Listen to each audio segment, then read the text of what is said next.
ఇప్పుడు బట్టల shop owner వేసుకుంటానికి బట్టలే లేవంటే ఎట్లుంటది? పెట్రోల్ బంక్ ఓనర్ కు బండ్ల పెట్రోల్ లేదంటే ఇంకెట్లుంటది? బిర్యానీ సెంటర్ నడపటాయనే తినడానికి లేదంటే నమ్ముతారా?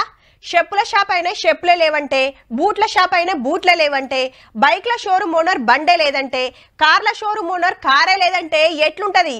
ఇప్పుడు చూడబోయే ముచ్చట సుత జరంతా అటు ఇటుగా అసొంటిదే. కాక ఏటీఎం కొచ్చింది డబ్బుల కోసమే, కానీ మిషన్లకెళ్ళి డ్రా చేసుకుంటాని గాదుల్లో బ్యాంకోళ్ళ తన వసూలు చేస్తానికి. అగరో ఆళ్లే అప్పులిస్తారు, అసొంటిది బ్యాంకోళ్ళకి అప్పిచ్చుడేందంటారా?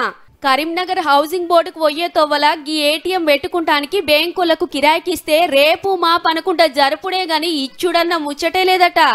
ఇంత పనికున్నారా అని ఏటీఎం కు తాళమేసిండన్నట్టు.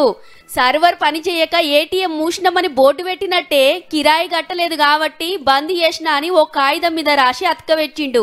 ఇక ఏటీఎం కాడికి వచ్చిన వాళ్ళంతా ఈ బోర్డు చూసి నవ్వుకుంటే వెనకమారుతున్నారు.